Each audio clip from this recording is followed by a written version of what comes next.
नमस्कार, आप देख रहे हैं न्यूज एक्सप्रेस और मैं हूं आपके साथ शाफनी पटनायक। दुनिया की सबसे पुरानी लोकतांत्रिक व्यवस्था और दुनिया के सबसे बड़े लोकतंत्र के बीच रिश्ते, एक तरफ दोस्ती, साझेदारी और रणनीतिक सहयोग की बातें और दूसरी तरफ आरोप, सवाल और प्रतिबंध की मांग। जी हाँ, अमेरिका के एक प्रभावशाली आयोग की नई रिपोर्ट ने भारत की राजनीति और कूटनीति दोनों में हलचल पैदा कर दी। अमेरिका के यूनाइटेड स्टेट कमीशन और इंटरनेशनल रिलीजियस फ्रीडम यानी USCIRF ने अपनी ताज़ा रिपोर्ट में ऐसी सिफारिश की है जिसने दिल्ली से लेकर वॉशिंगटन तक बहस छेड़ दी। इस रिपोर्ट में कहा गया कि भारत के सबसे प्रभावशाली संगठन और भारत की खुफिया एजेंसी RWA पर प्रतिबंध लगाने पर विचार किया जाना चाहिए। एक तरफ RSS जो करीब 100 साल पुराना संगठन है और जिसे भारत की मौजूदा सत्ता का वैचारिक आधार माना जाता है, और दूसरी तरफ रॉ जो भारत की सबसे ताकतवर खुफिया एजेंसियों में से एक है। अमेरिकी आयोग की इस सिफारिश ने कई गंभीर सवाल खड़े कर दिए हैं। आखिर USCIRF ने क्या कहा? USCIRF की 2026 की सालाना रिपोर्ट में कहा गया कि भारत में धार्मिक स्वतंत्रता को लेकर हालात चिंताजनक है। रिपोर्ट में आरोप लगाया गया है कि भारत में अल्पसंख्यक समुदायों के खिलाफ माहौल लगातार खराब हुआ है और कई नीतियां धार्मिक स्वतंत्रता पर असर डालती है।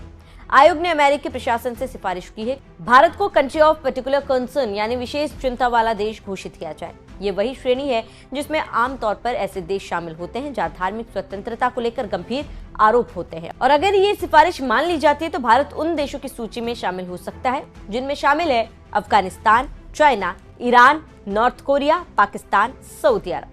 सोचिए अगर भारत का नाम भी इसी सूची में जोड़ दिया जाता है तो अंतर्राष्ट्रीय स्तर पर इसकी क्या राजनीतिक और कूटनीतिक गूंज होगी।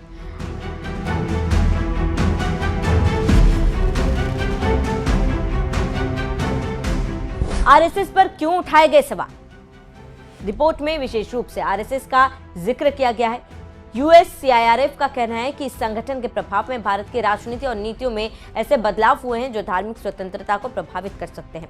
आयोग ने यहां तक सिफारिश की है कि RSS के खिलाफ टारगेटेड सैंक्शन लगाए जा रहे हैं। संगठन की विदेशी संपत्ति को जब्त करना, उसके सदस्यों के अमेरिका में प्रवेश कर प्रतिबंध और उससे जुड़े लोगों पर वित्तीय पाबंदियां। ये मांग इसलिए भी बढ़ी है क्योंकि RSS भारत का बेहद प्रभावशाली सामाजिक सांस्कृतिक संगठन माना जाता है।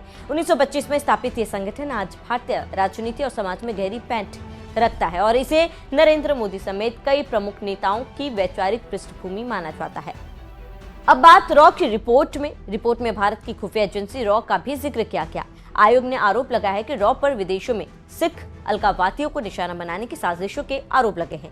USCIRF ने पिछले साल भी इसी तरह की सिफारिश की थी और 2026 की रिपोर्ट में इस मुद्दे को फिर दोहराया गया। हालांकि भारत सरकार इन आरोपों को पहले ही खारिज कर चुकी है। दिल्ली का कहना है कि ये आरोप राजनीतिक रूप से प्रेरित है और भारत की संप्रभुता तथा सुरक्षा एजेंसियों को बदनाम करने की कोशिश है। हथियारों की बिक्री पर भी रोक की सिफारिश है।